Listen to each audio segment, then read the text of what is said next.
పెట్టినటువంటి చాలా జీల్లో basic you can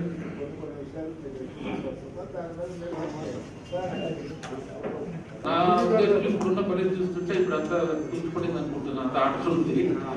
individual case ఇక్కడ ఇచ్చేసి ఉంటే మీరు వికెట్ చేయండి, వేరే వాళ్ళు వచ్చి కూర్చొని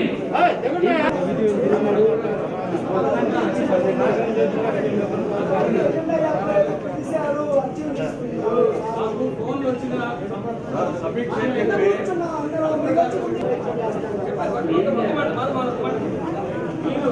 సమీక్ష సమావేశం ఇచ్చింది. మళ్ళా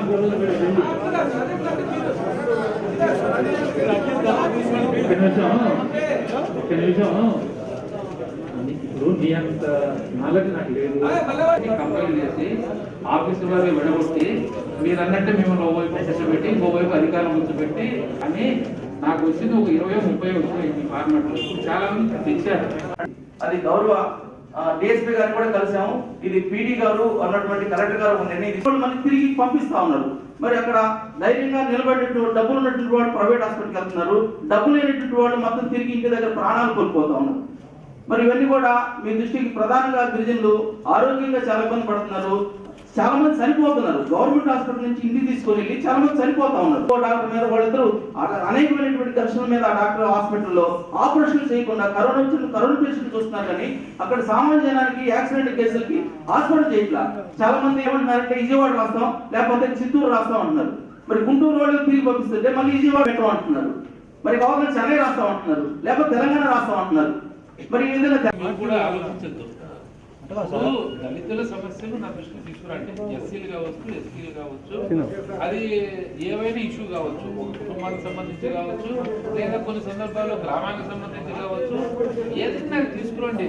మనం సమస్యలు పరిష్కారం తీసుకొని నేను ఆలోచన చేస్తుంటే మనం ఇక్కడ విషయాలన్నీ కూడా ఎవరైనా రావద్దనే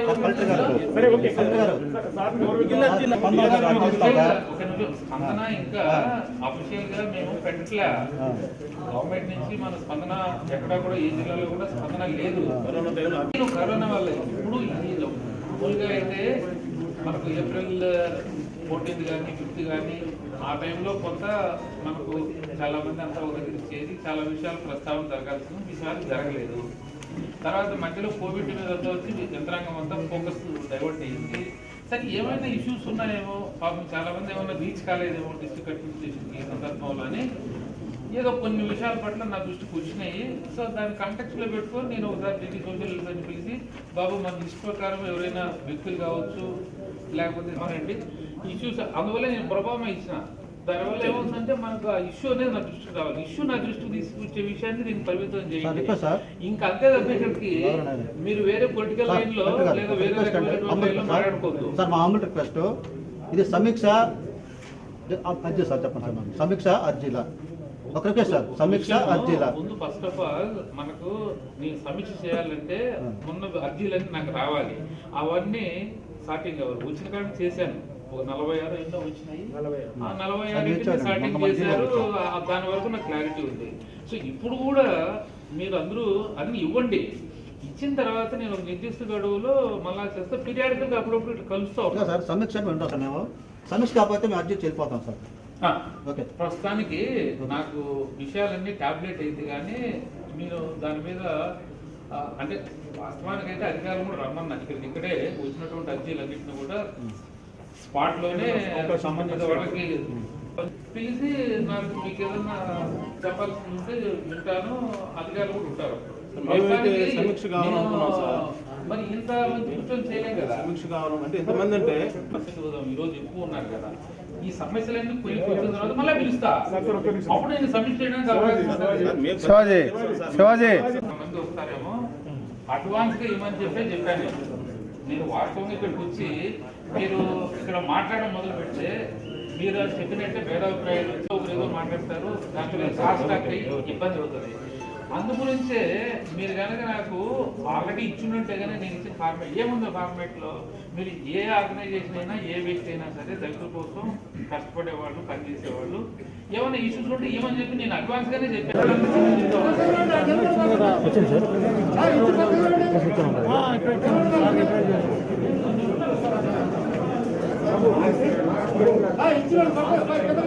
బాబు పడతారు వెనకాల జాగ్రత్త చెప్పండి.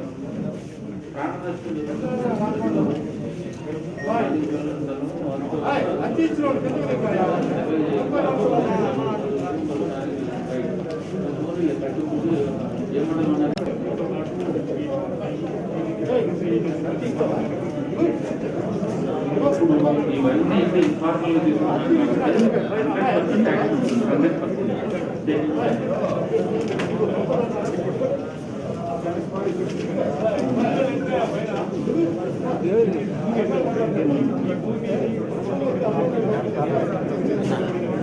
ఫోటోలు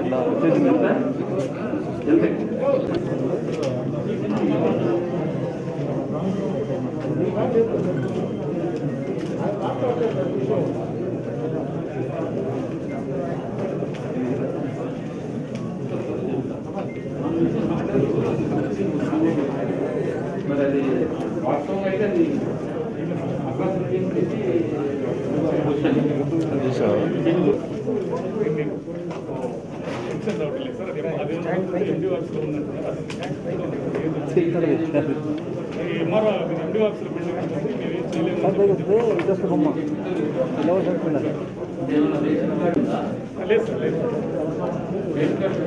ration card sir, ration card డబ్బులు లేదు అన్నా. మీకేనా మరి ఇక్కడ లేడీ ఫోటో మహిళ ఫోటో ఉంది అంటున్నా. కంపైల్ చేసుకుని అన్ని వస్తాయి కదా, 200-300 ఉంటాయి. వాటన్నిటిని పరిష్కారం చేయాలి.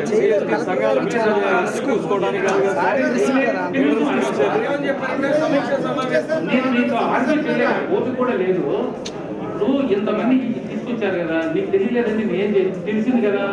తీసుకున్న తర్వాత ఉన్న వాళ్ళతోటి నా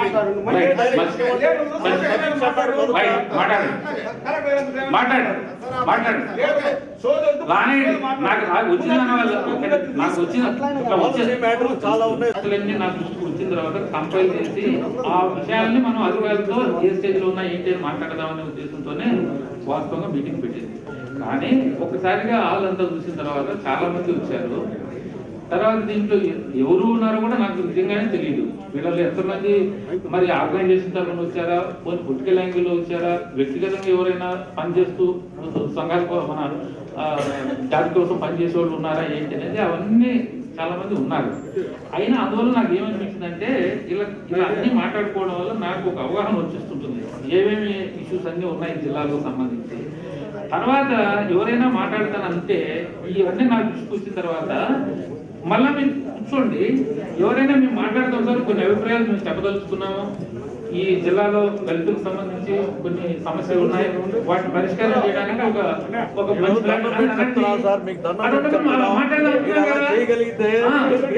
ఒకరోజు అనౌన్స్ చేయండి. ఎస్సీలు అల్లాడిపోతున్నారు, వాళ్ళ పొలాలు ఆక్రమించి ఇక్కడ ఉండే కొంతమంది.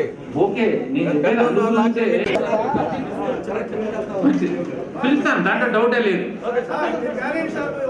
రైట్, కానీ మీరు త్వరగా కానీ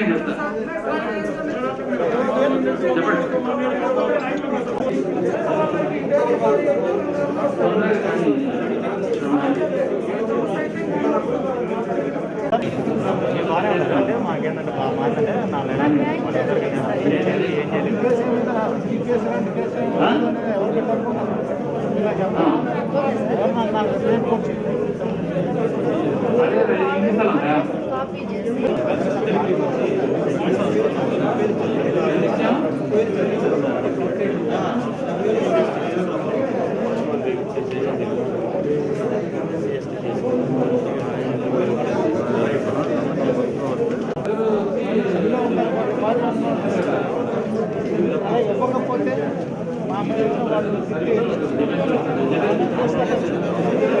ఇవ్వకపోతే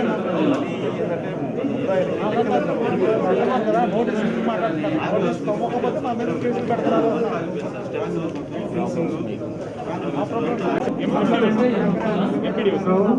వీళ్ళందరూ సీట్లు ఉన్నాయి, ఆ సీట్లు కూర్చొని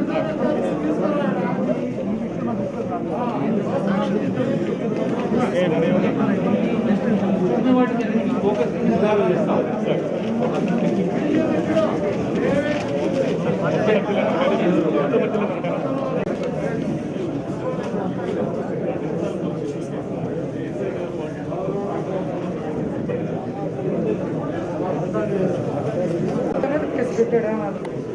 యానాది ఇచ్చినటువంటి కేసు ఎస్ఐ గారు తీసుకోవాలి. వాళ్ళు చాలా ఇబ్బంది పడుతున్నారు.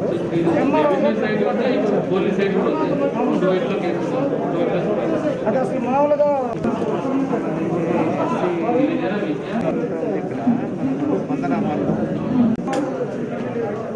కొన్ని హాస్పిటల్ ఓపెన్ చేస్తాం.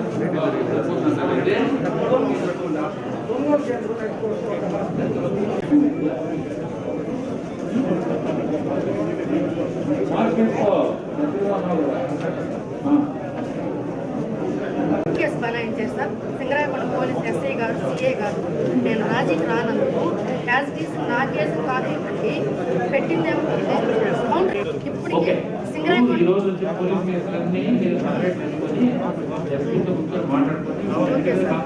ఇప్పుడు మా ముగ్గురు మీద మహిళల మీద మా ఎస్టీ కాదు మేము పొలదోషణకు గురవుతున్నాం సార్. అక్కడ నా కేసు చాలా మంది నీరు కార్చాలని కూడా చూస్తున్నాం.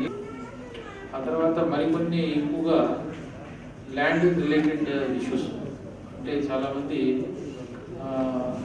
వాళ్ళకి సంబంధించిన ల్యాండ్లో ఆక్యుపేషన్ ఉండడం, దాంట్లోకి వేరే వాళ్ళు వచ్చి ఇంటర్ఫియర్ అవ్వడం, లేకపోతే వీళ్ళు ఆక్యుపేషన్ లేకపోయినా ఆక్యుపేషన్ చేసుకుందామని వెళితే హక్కు ఉన్నప్పటికీ దానికి ఇంటర్ఫియరెన్స్ అవ్వడం, అట్లాంటివి ఒక ల్యాండ్తో సంబంధం ఉన్నవి కొన్ని ఉన్నాయి.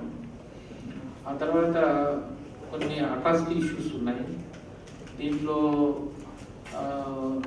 మాకు తెలిసినంత వరకు వచ్చినప్పటి నుంచి కలెక్టరేట్లో రిలీఫ్ ఆస్పెక్ట్లో అన్ని ఎక్స్పెడిషియస్గా పెట్టండి అని చెప్పి ఫాలోఅప్ చేసి క్లియర్ చేస్తున్నాం. మరి ఎక్కడో మరి ఏ కారణం చేసినా ఇప్పుడు మీరు ఇచ్చిన కొన్ని వాటిల్లో వాళ్ళకు రిలీఫ్ ఇంకా చేరలేదన్నట్టు కొన్ని వచ్చినాయి. అవి కలెక్టరేట్ లెవెలే కాబట్టి అది ఫాస్ట్గానే అవుతుంది. మరికొన్నిట్లోనేమో ఈ అట్రాసిటీ యాంగిల్లో పోలీస్ సైడ్ నుంచి అరెస్ట్ చేయకపోవడం, అరెస్ట్ అయిన తర్వాత ఫర్దర్ ఇన్వెస్టిగేషన్ కన్క్లూడ్ అవ్వకపోవడం, లేదా ఛార్జ్ షీట్ ఫైల్ చేయకపోవడం. సో ఏదైతే the very purpose of the atrocity act దానికి సంబంధించి కొంత పోలీస్ యాంగిల్లో ఎక్స్పెడిషియస్ యాక్షన్స్ ఉన్నటువంటి ఇష్యూస్ కూడా కొన్ని వచ్చినాయి. తర్వాత మరికొన్ని వెల్ఫేర్ యాంగిల్లో అంటే ఏదైనా గవర్నమెంట్ స్కీమ్కి సంబంధించి ఏదో కారణం చేత వాళ్ళకి అది వస్తువు ఆగిపోవడము, లేకపోతే ఎలిజిబిలిటీ ఏదో టెక్నికల్ రీజన్ వల్ల వాళ్ళకి బెనిఫిట్ రాకపోవడం ఉంది. అవన్నీ కూడా రిజాల్వ్ చేసుకోవాల్సిందే.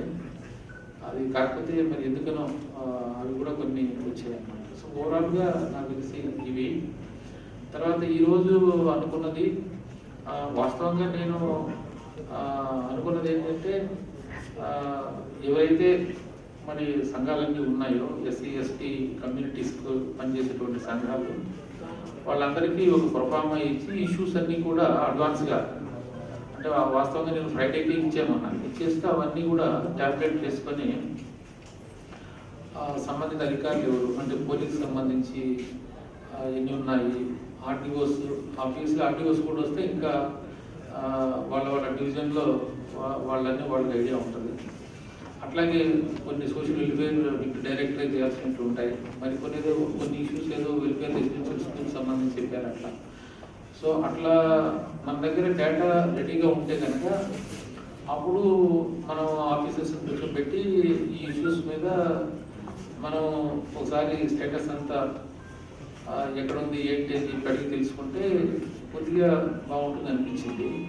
సో ఇక్కడికి అలా అనుకొని ఇక్కడికి వచ్చిన తర్వాత చూస్తే చాలామంది అంతా కూడా ఆర్గనైజేషన్ నుంచే కాకుండా ఇంకా కొంతమంది ఆర్గనైజేషన్స్ ఎవరైతే అప్లికెంట్స్ ఉన్నారో వాళ్ళు కూడా డైరెక్ట్గా వచ్చేయడం వల్ల సో అవన్నీ ఒకసారి తీసుకుంటే నాకు ఒక ఐడియా వస్తుందని చెప్పి ముందు ఇవన్నీ తీసుకోవడం కూడా జరిగింది. మరి ఈ రకంగా అప్పుడప్పుడు పీరియాడికల్గా ఒకటి పెట్టి ఇట్లాంటి ఇష్యూస్ అన్నీ కూడా ఎందుకంటే చాలామంది బహుశా యంత్రాంగం దృష్టికి సమస్య రాకుండా కూడా ఉండే పరిస్థితులు కూడా కొన్ని సందర్భాల్లో ఉంటాయి. సో మీరు మధ్యలో మరి వారధిగా వ్యవహరించి ఇష్యూస్ ఇట్లా తీసుకొస్తే బాగుంటుందని కూడా నా ఉద్దేశం.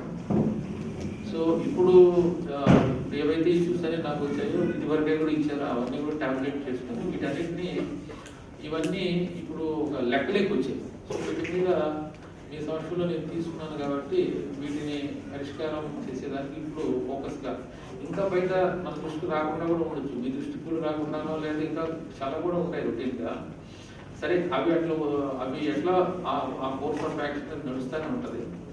ఇది మనం ప్రత్యేకంగా నేను కూర్చొని ఇవన్నీ తీసుకున్నాం కాబట్టి వీటన్నిటిని కూడా డిపార్ట్మెంట్ వారిగా స్టార్టింగ్ చేసి ఇవన్నీ కూడా రిజాల్వ్ అయ్యే విధంగా చర్యలు అయితే ఫోకస్గా ఉంటాయి, ఎక్స్పెక్టేషన్స్ ఉంటాయని కూడా మేము తెలియజేస్తున్నాం.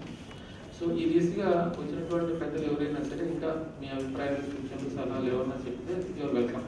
నేను గిరిజన ప్రజా పోరాట సమితి రాష్ట్ర అధ్యక్షుని, SC ST vigilance and monitoring X committee నెంబర్ని. అయితే ఈరోజు జిల్లాలో ఉన్నటువంటి ఎస్సీ ఎస్టీ సమస్యల మీద అనేక మంది చాలా గౌరవ కలెక్టర్ గారు అడిగడం, ఆ సమస్యలు పరిష్కారం కావాలని చెప్పేసి కూడా మనస్ఫూర్తిగా మేమందరం కూడా కోరుకుంటా ఉన్నాం. ఆపరేషన్ చేయించడానికి చాలా మంది ఇంకా ఇబ్బంది పడుతున్నారు కాబట్టి కరోనా జరిగినప్పుడు కూడా ఇప్పుడు కూడా ఒక్క ఆపరేషన్ చేయాలి. యాక్సిడెంట్ సంబంధించిన రకరకాల ఆపరేషన్ కేసులకు సంబంధించి ఒక్క ఆపరేషన్ కూడా గవర్నమెంట్ రిమ్స్ హాస్పిటల్ చేయలేదు. కాబట్టి మొదటి ఆపరేషన్ సరే ఈ ఆపరేషన్ చేయించాలని చెప్పేసి కూడా గౌరవ కలెక్టర్ గారిని కోరుతా ఉన్నాం. నేను వేరే అప్లికేషన్స్ లో కూడా మీకు చెప్తున్నాను, ప్రస్తుతం ఉన్న వ్యవస్థలో ఎవరు రైస్ కార్డ్ అప్లై చేసుకున్నా, ఎవరు పెన్షన్ అప్లై చేసుకున్నా, ఎవరు ఆరోగ్య కార్డు అప్లై చేసుకున్నా వెంటనే ఇచ్చే వెసులుబాటు అయితే ఉంది సచివాలయాలు. సో ఇక్కడ నాకు అర్థమవుతుంది ఏంటంటే రీచ్ అంటే గ్రామ సచివాలయానికి కూడా అర్హత ఉండి రీచ్ అనేది లేదు. ఎస్సీ ఎస్టీ కొన్ని ఫ్యామిలీస్ లో కొంతమందికి అందాయి, కొంతమంది అందరూ ఇంకా ఉన్నారు మరి. సో అది మనం వాళ్ళు రీచ్ చేయగలిగితే చాలు ఇక. బట్ సరే మేము దీని మీద ఒకసారి ఫోకస్ పెడతాం, ఎందుకైనా మంచిది. ఎందుకంటే ఇప్పుడు ప్రభుత్వం కూడా 4 అంశాల మీద గవర్నమెంట్ సర్వీసెస్ లో ప్రాధాన్యత క్రమంలో వాటిని చూస్తా ఉన్నాం.